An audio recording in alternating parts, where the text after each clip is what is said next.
Hi friends, ಮಸ್ತ್ಮಗ.ಕಾಮ್ಗೆ ಸ್ವಾಗತ. ನಾನು ಅಮರ್ ಪ್ರಸಾದ್.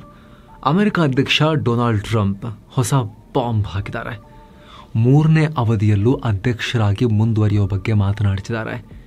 ಇದು ಅಮೆರಿಕವನ್ನೇ ಬದಲಾಯಿಸಬಹುದಾದ, ಶಾಶ್ವತವಾಗಿ ಅಮೆರಿಕದ DNA ಚೇಂಜ್ ಮಾಡಬಹುದಾದ ಬೆಳವಣಿಗೆಯಾಗ್ತಾ ಇದೆ, ಸಂಚಲನಕ್ಕೆ ಕಾರಣ ಆಗ್ತಾ ಇದೆ. ಟ್ರಂಪ್ ಈ ಒಂದು ಹೇಳಿಕೆಯಿಂದ ಇಷ್ಟೊಂದು ಕೋಲಾಹಲ ಯಾಕೆ? ಹಾಗಾದರೆ ಎಲ್ಲ ಕಂಟ್ರೀಸಲ್ಲಿ ಆಗ್ತಾ ಇರಲ್ಲ ಪದೇ ಪದೇ ಅಧ್ಯಕ್ಷರು, ಅಮೆರಿಕದಲ್ಲಿ ಮಾತ್ರ ಯಾಕೆ ಪ್ರಾಬ್ಲಮ್? 3ನೇ ಬಾರಿಗೆ ಟ್ರಂಪ್ ಪ್ರೆಸಿಡೆಂಟ್ ಆದರೆ ಏನಾಗುತ್ತೆ? ಅಮೆರಿಕದಲ್ಲಿ ಒಬ್ಬ ವ್ಯಕ್ತಿ ಎಷ್ಟು ಸಲ ಅಧ್ಯಕ್ಷರಾಗ್ಬೋದು? ನಿಮ್ಗೆ ಗೊತ್ತಿರ್ಬೋದು 2 ಸಲ ಅಂತ. ಯಾಕೆ? ಸಂವಿಧಾನದಲ್ಲಿ ಯಾಕೆ ಆ ರೀತಿ ಇದೆ?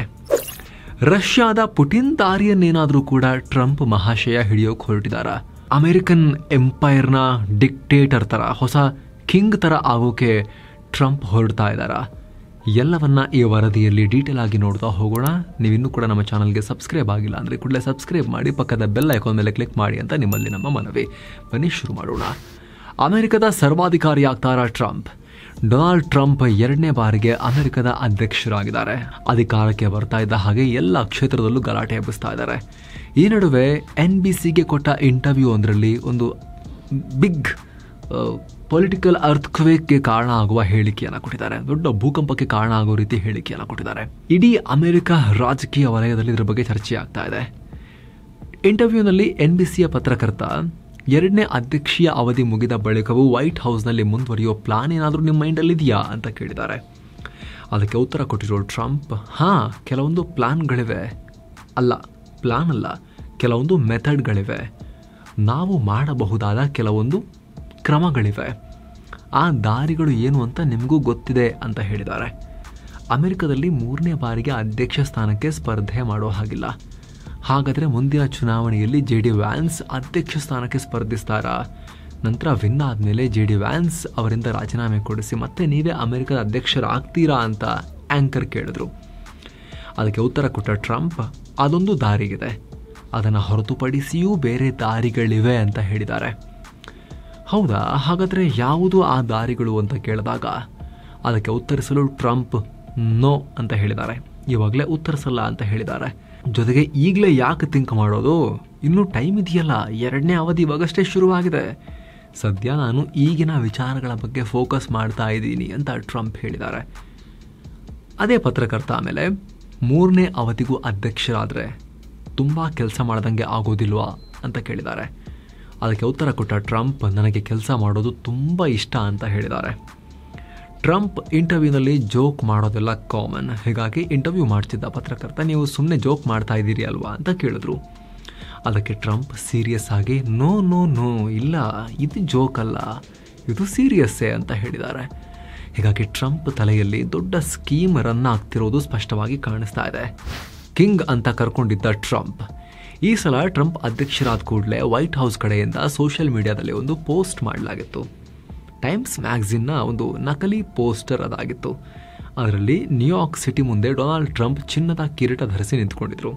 ಕೆಳಗೆ ಲಾಂಗ್ ಲಿವ್ ದ ಕಿಂಗ್ ಅಂತ ಬರೆಯಲಾಗಿತ್ತು. ಹೀಗೆ ಟ್ರಂಪ್ ತಮ್ಮನ್ನು ತಾವು ರಾಜನ ರೀತಿ ಬಿಂಬಿಸ್ಕೊಂಡಿದ್ರು.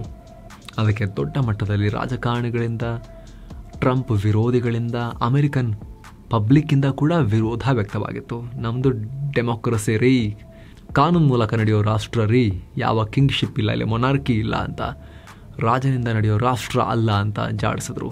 ಅದಕ್ಕೆ ಸರಿಯಾಗಿ ರಿಪಬ್ಲಿಕನ್ ಪಾರ್ಟಿಯ US ಹೌಸ್ ಮೆಂಬರ್ ಆ್ಯಂಡಿ ಆಗ್ಲೆಸ್ ಜನವರಿಯಲ್ಲಿ ಒಂದು ನಿರ್ಣಯವನ್ನು ಮಂಡಿಸಿದರು.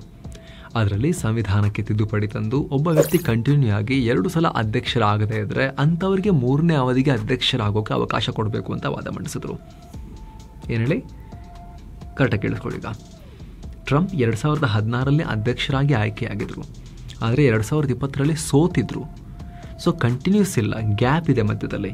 ಈಗ ಮತ್ತೆ ಅಧ್ಯಕ್ಷರಾಗಿದ್ದಾರೆ, ಆದರೆ ಮಧ್ಯದಲ್ಲಿ ಒಂದು ಗ್ಯಾಪ್ ಇದೆಯಲ್ಲ, ಕಂಟಿನ್ಯೂಸ್ 2 ಟರ್ಮ್ ಆಗಲಿಲ್ಲಲ್ಲ. ಹೀಗಾಗಿ ಇವರಿಗೆ ಮತ್ತೊಂದು ಅವಧಿಗೆ ಅಧ್ಯಕ್ಷರಾಗೋಕ್ಕೆ ಅವಕಾಶ ಕೊಡಬೇಕು ಅನ್ನೋದು ಆ್ಯಂಡಿ ಆಗ್ಲೆಸ್ ವಾದ ಆಗಿತ್ತು.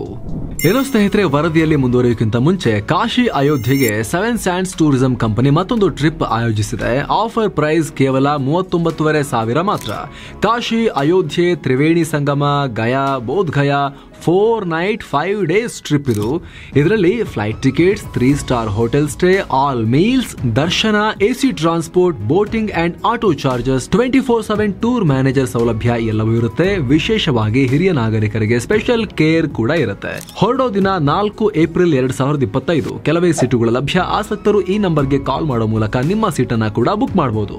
ಬನ್ನಿ ಈಗ ವರದಿಯಲ್ಲಿ ಮುಂದುವರಿಯೋಣ. ಅಮೆರಿಕದ ಸಂವಿಧಾನ ಏನ್ ಹೇಳುತ್ತೆ? ಅಮೆರಿಕದಲ್ಲಿ ಮೊದಲು ಅಧ್ಯಕ್ಷರಾದವರು ಜಾರ್ಜ್ ವಾಷಿಂಗ್ಟನ್. ಅವರು 2 ಸಲ ಅಧ್ಯಕ್ಷರಾಗಿ ನಂತರ ಸ್ವಯಂ ಪ್ರೇರಿತರಾಗಿ ಅಧಿಕಾರದಿಂದ ಕೆಳಗಿಳಿದ್ರು.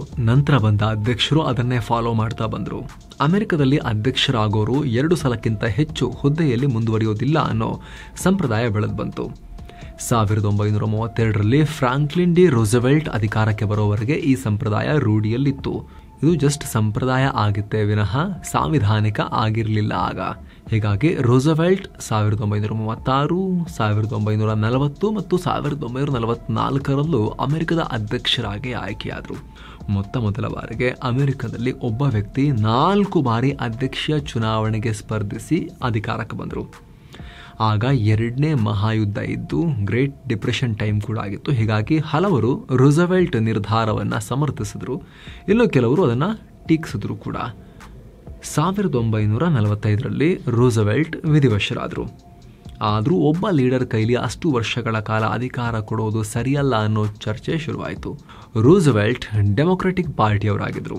ಹೀಗಾಗಿ ರಿಪಬ್ಲಿಕನ್ ಪಕ್ಷ ಅಂದರೆ ಈಗ ಟ್ರಂಪ್ ಇದಾರಲ್ಲ, ಅದೇ ಪಕ್ಷ ದೊಡ್ಡ ಮಟ್ಟದಲ್ಲಿ ಕ್ಯಾಂಪೇನ್ ಮಾಡಿತ್ತು. ಒಬ್ಬ ವ್ಯಕ್ತಿಗೆ 2ಕ್ಕಿಂತ ಹೆಚ್ಚು ಅವಧಿಗೆ ಅಧ್ಯಕ್ಷರಾಗೋಕೆ ಅವಕಾಶ ಕೊಡಬಾರದು ಅಂತ ಒತ್ತಾಯ ಮಾಡಿತು.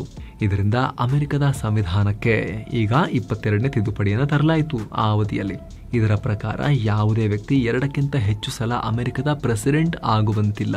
ಜೊತೆಗೆ ಒಂದು ವೇಳೆ ವ್ಯಕ್ತಿ ಅನಿವಾರ್ಯ ಕಾರಣಗಳಿಂದ ಬೇರೆಯವರ ಅಧ್ಯಕ್ಷೀಯ ಅವಧಿಯಲ್ಲಿ ಅನಿವಾರ್ಯ ಕಾರಣಗಳಿಂದ ಮಧ್ಯದಲ್ಲಿ ಇವರಿಗೆ ಅಧ್ಯಕ್ಷರಾಗುವಂಥ ಒಂದು ಸನ್ನಿವೇಶ ಬಂತು ಅಂತ ಹೇಳಿದ್ರೆ ನಾನಾ ಕಾರಣಗಳಿಂದ ಬರಬಹುದು. ಅಧ್ಯಕ್ಷರು ಪ್ರಾಣವನ್ನು ಕಳ್ಕೊಂಡ್ರೆ ಬರಬಹುದು, ಉಪಾಧ್ಯಕ್ಷರಿಗೆ ಅವಕಾಶ ಸಿಗಬಹುದು. ಆಗ ಜೊತೆಗೆ ಡೆಸಿಗ್ನೇಟೆಡ್ ಸರ್ವೈವರ್ ಅಂತ ಒಂದು ಸೀರೀಸ್ ಇದೆ ನೋಡಿ ನೆಟ್ಫ್ಲಿಕ್ಸಲ್ಲಿ, ಅದರಲ್ಲೂ ಕೂಡ ಇರುತ್ತೆ. ಇಡೀ ಅಧ್ಯಕ್ಷರು ಉಪಾಧ್ಯಕ್ಷರು ಇಡೀ ಕಾಂಗ್ರೆಸ್ ಏನಾದ್ರು ನಾಶ ಆಯಿತು ಅಂತ ಹೇಳಿದ್ರೆ ಒಬ್ಬ ಡೆಸಿಗ್ನೇಟೆಡ್ ಸರ್ವೈವರ್ ಅಂತ ನಾಮಿನೇಟ್ ಮಾಡಿರ್ತಾರೆ, ಅವರಿಗೆ ಅಧ್ಯಕ್ಷರಾಗೋ ಅವಕಾಶ ಬರುತ್ತೆ ಅಂತೆಲ್ಲ ಅಮೆರಿಕದ ಕಾನೂನಲ್ಲಿದೆ. ಸೊ ಅಂಥವ್ರು ಆ ರೀತಿ ಏನಾದರೂ ಅವಕಾಶ ಬಂದು ಅಧ್ಯಕ್ಷರಾಗಿದ್ರು ಕೂಡ, ಒಂದು ವೇಳೆ ಆ ರೀತಿ 2ಕ್ಕಿಂತ ಹೆಚ್ಚು ವರ್ಷ ಅಧ್ಯಕ್ಷ ಸ್ಥಾನವನ್ನು ಅಲಂಕರಿಸಿದ್ರೂ ಅಂಥವರಿಗೆ ಇನ್ನೊಂದು ಬಾರಿ ಮಾತ್ರ ಅಧ್ಯಕ್ಷ ಸ್ಥಾನಕ್ಕೆ ಇರೋಕೆ ಅವಕಾಶ ಅಂತಲೂ ಹೇಳಲಾಯಿತು. ಈ ತಿದ್ದುಪಡಿ ಕಾಯ್ದೆಗೆ 1951ರಲ್ಲಿ ಅನುಮೋದನೆ ಕೂಡ ಸಿಕ್ತು. ಉಲ್ಟಾ ಹೊಡೆಯುತ್ತಾ ರಿಪಬ್ಲಿಕನ್ ಪಕ್ಷ ಸಂವಿಧಾನಕ್ಕೆ ಮತ್ತೆ ತಿದ್ದುಪಡಿ ತರುತ್ತಾ ಸಂವಿಧಾನಕ್ಕೆ ತಿದ್ದುಪಡಿ ತಂದ ನಂತರ ಅಮೆರಿಕ ದೊಡ್ಡ ದೊಡ್ಡ ನಾಯಕರನ್ನ ಕಂಡಿದೆ. ಬರಾಕ್ ಒಬಾಮಾ, ಬಿಲ್ ಕ್ಲಿಂಟನ್ ಮತ್ತು ಜಾರ್ಜ್ ಡಬ್ಲ್ಯೂ ಬುಷ್ ರಂತ ಫೇಮಸ್ ಲೀಡರ್ಗಳು ಅಧ್ಯಕ್ಷರಾದರು. ಸಂವಿಧಾನಕ್ಕೆ ತಿದ್ದುಪಡಿ ಆಗದಿದ್ದರೆ ಈ ಪವರ್ಫುಲ್ ಲೀಡರ್ಗಳು ಕ್ಲಿಂಟನ್, ಒಬಾಮಾ, ಬುಷ್ ಇವರು ಮತ್ತೆ ಸ್ಪರ್ಧೆ ಮಾಡ್ತಿದ್ರು. ಇನ್ನೊಂದ್ಸಲಿ ಅವರಿಗೆ ಅಧ್ಯಕ್ಷರಾಗೋ ಚಾನ್ಸಸ್ ಓಪನ್ ಇದ್ದೇ ಇರ್ತಾ ಇದ್ವು. ಆದರೆ ಅವರು 2 ಅವಧಿ ಮುಗಿಸಿ ತಮ್ಮ ಸ್ಥಾನದಿಂದ ಕೆಳಗಿಳಿದು ದೂರ ಸರಿದ್ರು. ಆದರೆ ಈಗ ಈ ತಿದ್ದುಪಡಿಗೆ ಕಾರಣರಾದ ರಿಪಬ್ಲಿಕನ್ ಪಾರ್ಟಿಯವರ ಈಗಿನ ಲೀಡರ್ ಆಗಿರೋ ಟ್ರಂಪ್ ಒಬ್ಬ ವ್ಯಕ್ತಿಗೆ 3 ಸಲ ಕೊಡಬೇಕು ಅಂತ ನಿಧಾನಕ್ಕೆ ಪೀಠಿಕೆ ಹಾಕೋಕೆ ಶುರು ಮಾಡಿದ್ದಾರೆ. ಆದರೆ ಇದು ಸಾಧ್ಯ ಆಗಬೇಕು ಆದರೆ ಸಂವಿಧಾನಕ್ಕೆ ತಿದ್ದುಪಡಿ ತರಬೇಕಾಗತ್ತೆ. ಅದಕ್ಕೆ ಸೆನೆಟ್ ಮತ್ತು ಹೌಸ್ ಆಫ್ ರೆಪ್ರೆಸೆಂಟೇಟಿವ್ಸ್ನಿಂದ 3/2 ಭಾಗದಷ್ಟು ಅನುಮೋದನೆ ಬೇಕು. ಅದೇ ರೀತಿ ರಾಜ್ಯ ಶಾಸಕಾಂಗದ 4/3 ಭಾಗದಷ್ಟು ಅನುಮತಿ ಬೇಕಾಗತ್ತೆ. ಆಗ ಮಾತ್ರವೇ ಸಂವಿಧಾನದಲ್ಲಿ ತಿದ್ದುಪಡಿ ತರೋಕೆ ಸಾಧ್ಯ. ಆದರೆ ಟ್ರಂಪ್ರ ರಿಪಬ್ಲಿಕನ್ ಪಕ್ಷದ ಬಳಿ ಇಷ್ಟು ನಂಬರ್ಸ್ ಇಲ್ಲ. ಹೀಗಾಗಿ ಡೆಮೊಕ್ರೆಟಿಕಲಿ ಅಂದರೆ ಪ್ರಜಾಪ್ರಭುತ್ವ ಮಾರ್ಗದಲ್ಲಿ ಟ್ರಂಪ್ ಸಂವಿಧಾನಕ್ಕೆ ತಿದ್ದುಪಡಿ ತರೋಕೆ ಸಾಧ್ಯ ಇಲ್ಲ ಅಂತ ತಜ್ಞರು ಹೇಳ್ತಾ ಇದ್ದಾರೆ. ಪುಟಿನ್ ಹಾದಿಯನ್ನ ಅನುಸರಿಸ್ತಾರ ಟ್ರಂಪ್? ಅಮೆರಿಕದ ಮೊದಲ ಸರ್ವಾಧಿಕಾರಿ ಆಗ್ತಾರ? ಕಳೆದ ಸಲ ಅಮೆರಿಕ ಅಧ್ಯಕ್ಷ ಚುನಾವಣೆಯಲ್ಲಿ ಟ್ರಂಪ್ ಸೋತಾಗ ದೊಡ್ಡ ಸೀನ್ ಕ್ರಿಯೇಟ್ ಮಾಡಿದ್ರು. 2021ರ ಜನವರಿಯಲ್ಲಿ ಸಾವಿರಾರು ಸಂಖ್ಯೆಯಲ್ಲಿ ಟ್ರಂಪ್ ಬೆಂಬಲಿಗರು ವಾಷಿಂಗ್ಟನ್ ಡಿಸಿಗೆ ಬಂದು ಮುತ್ತಿಗೆ ಹಾಕಿದ್ರು. ಡೆಮೊಕ್ರೆಟಿಕ್ ಪಕ್ಷ ಮೋಸ ಮಾಡಿ ಗೆದ್ದಿದೆ, ಚುನಾವಣೆನೇ ಸರಿ ಇಲ್ಲ, ಕ್ಯಾನ್ಸಲ್ ಮಾಡಬೇಕು, ಮೋಸ ಇದು, ನಾವು ಒಪ್ಪಲ್ಲ ರಿಸಲ್ಟ್ ಅಂತ ಹೇಳಿ ಗಲಾಟೆ ಮಾಡಿದ್ರು. ಸುಮಾರು 2,500 ಸಾವಿರ ಟ್ರಂಪ್ ಬೆಂಬಲಿಗರು ಅಮೆರಿಕದ ಸಂಸತ್ ಕಾಂಪ್ಲೆಕ್ಸ್ ಇದೆಯಲ್ಲ, ಕ್ಯಾಪಿಟಲ್ ಹಿಲ್, ಅಲ್ಲಿಗೆ ನುಗ್ಗಿ ದಾಳಿ ಮಾಡಿದ್ರು. ಈ ಘಟನೆಯಲ್ಲಿ 5 ಮಂದಿ ಪ್ರಾಣ ಕಳ್ಕೊಂಡಿದ್ರು. ಈ ಘಟನೆ ಬಳಿಕ ಟ್ರಂಪ್ ಅವ್ರನ್ನ ದಂಗೆಗೆ ಪ್ರಚೋದನೆ ಕೊಟ್ಟ ಆರೋಪದ ಮೇಲೆ ಇಂಪೀಚ್ ಅಂದರೆ ದೋಷಾರೋಪ ಮಾಡಿ ಅಧ್ಯಕ್ಷ ಸ್ಥಾನದಿಂದ ಕೆಳಗಿಳಿಸೋಕೆ ಪ್ರಯತ್ನ ಪಡಲಾಗಿತ್ತು. ಹೀಗಾಗಿ ಈ ಸಲ ಟ್ರಂಪ್ 2ನೇ ಅವಧಿಗೆ ಅಧಿಕಾರದಿಂದ ಕೆಳಗಿಳಿಯೋ ಮುನ್ನವೇ 3ನೇ ಅವಧಿಗೆ ಆಯ್ಕೆಯಾಗೋಕೆ ದಾರಿ ಹುಡುಕ್ತಾ ಇದ್ದಾರೆ. ಡೆಮೋಕ್ರಸಿ ಮತ್ತು ಡೆಮೋಕ್ರೆಟಿಕ್ ಪ್ರೋಸೆಸ್ ಬಗ್ಗೆ, ಲಿಬರಲ್ ಫಿಲಾಸಫಿ ಬಗ್ಗೆ ಅಷ್ಟೊಂದು ಒಳ್ಳೆ ಅಭಿಪ್ರಾಯವನ್ನು ಟ್ರಂಪ್ ಯಾವತ್ತೂ ವ್ಯಕ್ತಪಡಿಸಿಲ್ಲ. ಸೊ ಅವ್ರ ಮೈಂಡಲ್ಲಿ ಏನಾದರೂ ಕೂಡ ತಾವು ಮತ್ತು ತಮ್ಮ ಫ್ಯಾಮಿಲಿಯನ್ನು ಅಮೆರಿಕದ ಪರ್ಮನೆಂಟ್ ರೂಲರ್ಸ್ ಆಗಿ ಸೆಟಪ್ ಮಾಡಿ ಹೋಗೋಕ್ಕೆ ಲೆಕ್ಕಾಚಾರ ಇದೆಯಾ ಅನ್ನೋ ಪ್ರಶ್ನೆಗಳು ಎದ್ದಿವೆ. ರಷ್ಯಾದಲ್ಲೂ ಹೆಚ್ಚು ಕಮ್ಮಿ ಇದೇ ರೀತಿ ರೂಲ್ಸ್ ಇತ್ತು. 2ಕ್ಕಿಂತ ಹೆಚ್ಚು ಸಲ ನಿರಂತರವಾಗಿ ಆಯ್ಕೆ ಆಗಬಾರ್ದು ಅಂತ ಇತ್ತು. ಆದರೆ ಪುಟಿನ್ ಬಂದ ಮೇಲೆ 2000ರಿಂದ 2008ರವರೆಗೆ 2 ಸಲ ಅಧ್ಯಕ್ಷರಾದರು. ನಂತರ ತನ್ನ ಶಿಷ್ಯ ಡಿಮಿಟ್ರಿ ಮೆಡ್ವೆಡೇವ್ರನ್ನು ಪಟ್ಟಕ್ಕೆ ಕೂರಿಸಿದ್ರು. ಮತ್ತು 2012ರಲ್ಲಿ ಅಧಿಕಾರವನ್ನು ತಾವೇ ಕಂಟ್ರೋಲಿಗೆ ತಗೊಂಡ್ರು. ಆಮೇಲಂತೂ 2036ರವರೆಗೆ ತಾವೇ ಅಧ್ಯಕ್ಷರಾಗಿ ಮುಂದುವರಿಯೋಕೆ ಅನುಕೂಲವಾಗುವಂತೆ ಕಾನೂನಿಗೆ ತಿದ್ದುಪಡಿ ಮಾಡ್ಕೊಂಡ್ಬಿಟ್ರು. ಆದರೆ ಅಮೆರಿಕದಲ್ಲಿ ಹಾಗೆ ಮಾಡೋದಷ್ಟು ಈಸಿ ಇಲ್ಲ. ಆದರೆ ಟ್ರಂಪ್ ಮಾತ್ರ ಬೇರೆ ದಾರಿ ಇದೆ ಅಂತ ಹೇಳಿಕೊಂಡು ಓಡಾಡ್ತಿದ್ದಾರೆ. ಹೀಗಾಗಿ ಪುಟಿನ್ ರೀತಿಯಲ್ಲೇ ತಮ್ಮ ಅನುಕೂಲಕ್ಕೆ ತಕ್ಕಂತೆ ಕಾನೂನು ಬದಲಿಸಿಕೊಂಡು ಅಮೆರಿಕದ ಡೆಮೋಕ್ರಸಿಯ ನೇಚರನ್ನು, ಅದರ DNA ಮಾಡಿಫಿಕೇಶನ್ ಅನ್ನು ಟ್ರಂಪ್ ಮಾಡೋಕೆ ಹೊರಟಿದ್ದಾರೆ ಅನ್ನೋ ಪ್ರಶ್ನೆ ಮೂಡ್ತಾ ಇದೆ. ಟ್ರಂಪ್ಗೆ 78 ವರ್ಷ ವಯಸ್ಸಾಗಿದೆ. 2ನೇ ಅಧಿಕಾರಾವಧಿ ಅಂತ್ಯಗೊಳ್ಳುವ ವೇಳೆ 81 ವರ್ಷ ವಯಸ್ಸಾಗಿರುತ್ತೆ. ಹೀಗಾಗಿ ಟ್ರಂಪ್ಗೆ ಏನೇ ಆಸೆ ಇದ್ರೂ ಕೂಡ ಅವ್ರ ವಯಸ್ಸು ಸಪೋರ್ಟ್ ಮಾಡುತ್ತಾ ಅನ್ನೋದು ಕೂಡ ನೋಡ್ಬೇಕಾಗತ್ತೆ. ಅಮೆರಿಕದ DNA ಬದಲಿಸ್ತಾರಾ? ಸ್ನೇಹಿತರೆ, ಅಮೆರಿಕ ಇರೋದು ಅಮೆರಿಕನ್ಸ್ಗೆ ಅನ್ನೋದು ಟ್ರಂಪ್ ವಾದ. ಅದರಲ್ಲೂ ಕೂಡ ಒಳಾರ್ಥ ಏನು ಅಂತ ಟ್ರಂಪ್ ಬೆಂಬಲಿಗರ ಗ್ಯಾಂಗ್ ಇದೆಯಲ್ಲ, ಅವ್ರು ಮಾತಾಡೋದು ನೋಡಿದ್ರೆ ಗೊತ್ತಾಗುತ್ತೆ ನಿಮಗೆ. ಒಂದಷ್ಟು ಕಟ್ಟರ್ ಬಲಪಂಥೀಯ ಬೆಂಬಲಿಗರಿದ್ದಾರೆ. ಅವ್ರ ಪ್ರಕಾರ ಅಂತೂ ಮೂಲ ಅಮೆರಿಕನ್ನರಿಗೆ ಮಾತ್ರ ಇರಬೇಕು ಅಮೆರಿಕ ಅನ್ನೋ ಲೆಕ್ಕಾಚಾರದಲ್ಲಿದ್ದಾರೆ. ವೈಟ್ ಸುಪ್ರಿಮಸಿ, ಬಿಳಿಯರಿಗೆ ಅಮೆರಿಕ ಅನ್ನೋ ಥರದಲ್ಲಿ ಅವರಿದ್ದಾರೆ. ಅಮೆರಿಕವನ್ನು ಮತ್ತು ಶ್ವೇತವರ್ಣೀಯರ ಕಂಪ್ಲೀಟ್ ಡಾಮಿನೆನ್ಸ್ ಇರೋ ರಾಷ್ಟ್ರವನ್ನಾಗಿ ಮಾಡಬೇಕು ಅನ್ನೋ ಲೆಕ್ಕಾಚಾರ ಇದೆ. ಯಾರೆಲ್ಲ ಇದ್ದಾರೆ?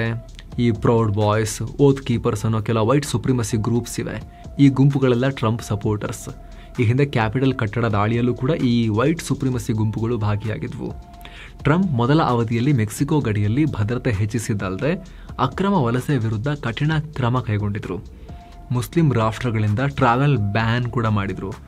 ಈ ಸಲವೂ ಅಧಿಕಾರಕ್ಕೆ ಬಂದ ಕೂಡಲೇ ಅಕ್ರಮ ವಲಸಿಗರನ್ನ ಗಂಟು ಮೂಟೆ ಕಟ್ಟಿ ಆಯಾ ರಾಷ್ಟ್ರಗಳಿಗೆ ಪಾರ್ಸೆಲ್ ಮಾಡ್ತಾ ಇದ್ದಾರೆ.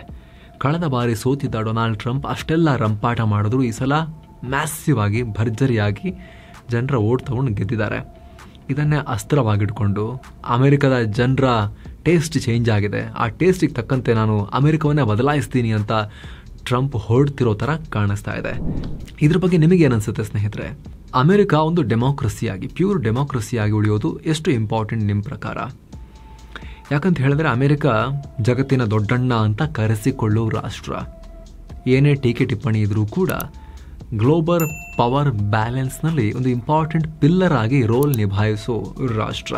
ಅಂಥ ರಾಷ್ಟ್ರದ ಅಧಿಕಾರ ಜನರ ಕೈಲಿದ್ರೆ ಸೂಕ್ತನಾ, ಅಥವಾ ಈ ರೀತಿ ನಿಧಾನಕ್ಕೆ ರಷ್ಯಾ ಮಾರ್ಗದಲ್ಲಿ ಸಾಗಿ ಒಬ್ಬ ವ್ಯಕ್ತಿ ಅಥವಾ ಕೆಲ ವ್ಯಕ್ತಿಗಳ ಗುಂಪಿಗೆ ಸರ್ವಾಧಿಕಾರ ಸಿಗೋದು ಸೂಕ್ತನಾ? 3ನೇ ಬಾರಿಗೂ ಅಧ್ಯಕ್ಷರಾಗೋಕೆ ಟ್ರಂಪ್ ವ್ಯಕ್ತಪಡಿಸಿರೋ ಇಂಗಿತದ ಬಗ್ಗೆ ನಿಮಗೇನನ್ಸುತ್ತೆ? ಕಾಮೆಂಟ್ ಮಾಡಿ ತಿಳಿಸಿ ಸ್ನೇಹಿತರೆ. Thank you so much. ಮತ್ತೆ ಭೇಟಿ ಆಗ್ತಿರೋಣ. ನಮಸ್ತೆ.